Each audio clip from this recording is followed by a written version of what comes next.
Hello everyone, welcome back to the channel. Hey, boy, what a actually a really nice drive into work today. Um, early, early. It's about 6:20 in the morning, and I'm about an hour away from my job. And I didn't have to be in today till like a little bit later. But man, what a difference half an hour can make in traffic. Just leaving half an hour earlier. And on my way here, I'm thinking, wow, I'm going to get here really early.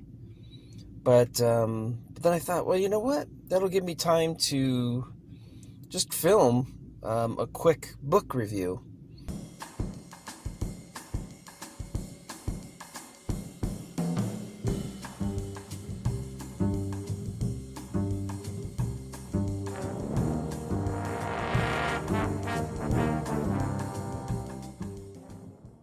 With an hour drive into work, I've been listening because I only have to come in 1 week out of every month. So what I decided I would do was listen to a Ian Fleming, James Bond audiobook during my commutes during that week. So I'm up to, actually, let's see, I'm past From Russia with Love. So what is that, number 5 in the series? So I finished that. But I had skipped one by accident. I don't know how I did that, but I had skipped Diamonds Are Forever. And now I have some other ones I would like to do a book review, but I've kind of been bad at filming the book reviews. So I'm going to do one for Diamonds Are Forever. I'll try to go back and do some for the previous ones, like Moonraker. I enjoyed that one quite a bit. Dr. No. But so this is for Diamonds Are Forever. So it wasn't the best audiobook recording or reading, I should say. There were times where the narrator, the reader, he would go into accents for the diamond smugglers, the gangsters that Bond was trying to break up, infiltrate and break up, the diamond smuggling ring. And and his voice with the characters would sometimes bleed into characters that didn't have that accent. So he's got some of the gangsters. He's like, hey, you guys, and you know, he's trying to put on like this New York accent, and you know, hey, don't be a wise guy, you know, and trying to, it'd be an accent like that. But then that accent would bleed into like Tiffany Case and James Bond at times, and it was actually kind of funny. But I know when you're reading out loud and you're trying to do accents, that's kind of a natural thing to have happen. It'll just bleed, and if you don't take that time to break out of them, and sometimes you lose track of who you're reading, who's actually talking, and then you'll accidentally apply an accent to somebody that didn't need it. So that was funny. I like the story. It's not a grand adventure. So a lot of differences from the movie, like Blofeld. Blofeld's not in it at all. Not even mentioned. Smersh is mentioned, just a brief mention. And a lot of Felix Leiter. So that was cool. You could see in the books why James Bond and Felix Leiter are such close friends, because they actually work a lot together in the books. So yeah, a lot of interaction between Bond and Felix Leiter. And the one thing that really jumped out at me, I was like, no way, I can't believe that, was about a third of the way into the book, James Bond is in upstate New York. And I'm like, oh, wow, I mean, I lived in upstate New York for like 15, 16 years. And so I'm not sure where they're talking about at first, but then they talk about Saratoga. I'm like, oh my goodness, I lived half an hour north of Saratoga. In fact, I worked down in Saratoga a lot, so I was in through Saratoga and in Saratoga quite a bit, and so the Saratoga racetrack, that's where they have fixed races, and that's part of the diamond smuggling ring. It's how they launder money and pay off their carriers and things.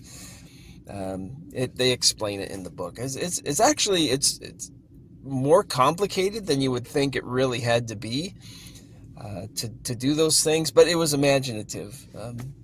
Anyway, then Bond sees a sign, and it says, "Stay at the Sagamore." And it blew my mind. I was like, no way. When I first moved to upstate New York with my family, I actually worked at the Sagamore. I'm going to put a picture over here. So here's the Sagamore, big, fancy resort. Now, it was funny in the book, because it mentions in the book, 5 minutes from Saratoga, stay at the Sagamore. Now, it's obvious Ian Fleming took a little privilege with that. Made it seem like it was going to be a resort near the racetrack. It's not. It's a good 35 minutes or so north of Saratoga. It's up by Lake George. It's on Lake George, the resort. Lake George itself in upstate New York is just absolutely beautiful. And it's up in the Adirondacks. And you have, it's a massive resort, but it looks great. One of the things I remembered about working there, now there's a building somewhere back over here. I'm going to try to pinpoint it if I can. So back over here, there's a building that, not all of it is part of the resort. There's a lot of buildings that house just employees and equipment and things for the groundskeeping. And anyway, I worked in a building. I was in the reservations, and it was awful. It was awful working in that department. I mean, maybe if you were working in some kind of guest relation where you actually got to be in the main hotel area, in the nice areas, but in reservations, here we are trying to really pump up the place, and people call in and is it really a nice place? And oh yeah, it's beautiful, it's great. So if we're saying all this, we're down in this dingy dungeon underneath this one building, and I mean, and it's just cold and gray and dark, no windows. I mean, it's just, and I'm thinking, wow, what an awful place to work. I remember it was just so depressing to be down there. I wasn't there very long, but the nice thing was they gave you free meals. So every day you could have a free lunch, and you would walk through these underground tunnels underneath the hotel, down into the kitchen, the employee eating area, and the chefs would make all the employee food as well. So the guests are eating the same, we get to eat the same food the guests are eating, but we're getting it for free. And the food was phenomenal. I mean, it was always some fantastic food. So that was one nice perk.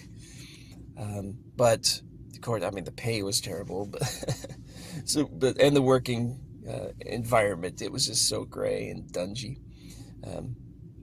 And I would say even worse than, like, I'm in a parking garage right now filming this, and it's even worse than that. Anyway, but yeah, I was like, wow, I worked at the Sagamore. So to see it mentioned in Diamonds Are Forever, I thought that was pretty cool. Now, the one thing about the Sagamore is, I mean, it's famous. Like, and I was thinking, wow, Ian Fleming must have stayed there. That's pretty cool. So another tie-in with Ian Fleming and Bond that I wasn't aware in my life, because I had a video earlier of when I was in France and didn't realize I was at the filming location of A View to a Kill. But so yeah, I didn't realize that Ian Fleming, and I know that it's going to be in The Spy Who Loved Me as well, upstate New York. So I'm looking forward to getting up to that book. So, at the Sagamore, at the resort, they really build it up. It's this really fancy, posh resort. Probably, I mean, for upstate New York, yeah, it's fancy, because upstate New York, there's not a lot of fancy up there. And in the book, it even mentions how in that area, 11 months out of the year, it's just dead. That's true. That's absolutely true. It's not 11 months, I'd say probably 8 to 9 months. It is just dead up there until just summer. You have 3 months of summer. And it's an all-out summer fest up there, because it's all tourism. It's the racetrack. It's just 3 months of mayhem up there, and then the rest of the year it's just dead. It's cold. It's rainy, and it's yeah. I mean, it's a beautiful place, but it's a hard place to live, and jobs are scarce because it's just all tourism for 3 months. But, so that part was true. Sagamore's not 5 minutes away from Saratoga. And the Sagamore itself looks really posh, really nice. But I remember touring the rooms when you get hired. They're like, okay, so these are the rooms that you're trying to get people into and take reservations for. And they take you, and they gave us a tour of the Sagamore. And yeah, the common areas, really beautiful. The wood, it's just immaculate. And but then they took us to the rooms, and the rooms, I was kind of surprised. They seemed kind of run down. They smelled moldy and dingy. Upstate New York it's very moist, it's very damp, a lot of humidity and heat. So yeah, it stays pretty moist up there. So it's just to have that musky smell. Yeah, it's almost like each room up there needed its own dehumidifier to take that musky smell out of the rooms, because it was pretty bad. And I remember thinking, wow, the people are paying like a couple $100 a night or more for this place. Then they have condos that are privately owned off to the side of the resort, and a lot of families will rent the condos for like a week or something, and it's all right on the lake. So I mean, the area is very pretty. I always thought the resort itself was a little overhyped. I mean, it looks beautiful. Food there is great, actually. If they have all these restaurants, if you're ever up there, check out some of the restaurants. Even the bar at the Sagamore is good food for sure. It's probably some of the better food you're going to find in upstate New York, because there's like a lot of Italian food eateries up around Lake George and stuff, but it's all not very good, to be honest. The food, it's even for touristy food, it's very bland. I was kind of surprised. Anyway, Diamonds Are Forever.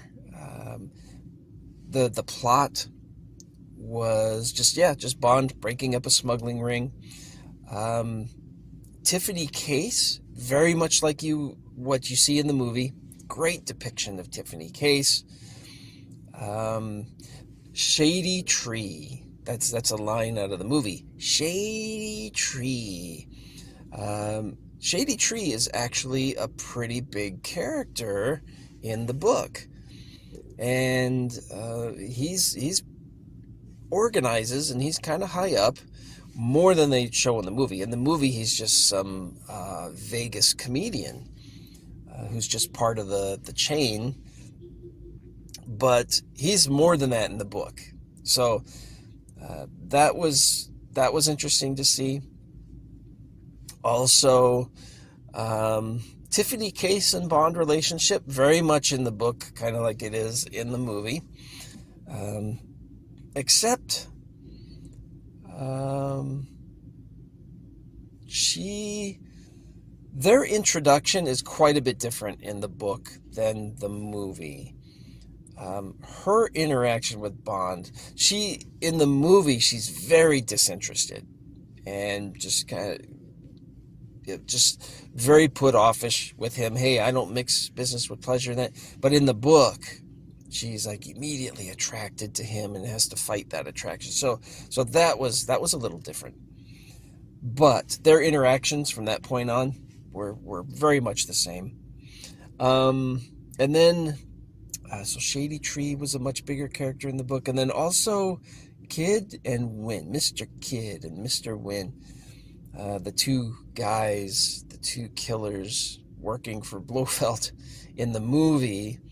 They are in the book, but a very much smaller role. They only make like one appearance, and they are like they really rough up Bond. So like they were thugs, a lot more thuggish than they were in the movie.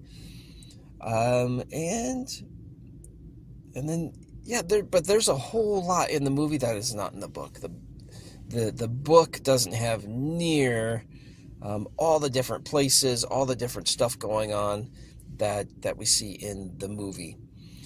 So I think if some people say, "Oh, Diamonds Are Forever," yeah, that's not one of the better Bond films. It's probably lesser of one of the Bond books, but still an enjoyable read. Actually, a very easy one to get through.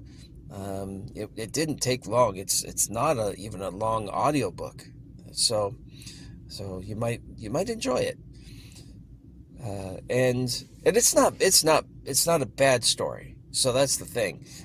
Some Bond books are really good, and some are just like, yeah, it's a good story, but it's not a great big huge, guy's gonna take over the world and destroy it kind of adventure, and Bond saves everybody. This one was more of a true kind of a detective kind of novel. So that's my review of Diamonds Are Forever. I do recommend it. But yeah, I couldn't believe it. Saratoga, the Sagamore, all that stuff in there. I think that's why I was more curious to see how that was going to develop in the story, because I actually had a tie to it. So I liked that aspect. All right, well, I will try to get some other book reviews filmed. I know for sure I want to do one for Moonraker, Dr. No, and I know I did Casino Royale. That's the first one. And yet I'm going to have to review it a little bit myself, because I kind of, other than the card games, I kind of forgetting a lot of what was going on in that book. So I got to just look back at it and refresh my mind. And then I'll try to do them as I go along. All right, thanks for indulging me, and I hope you enjoyed this video. We'll see you in the next one. Thanks, bye.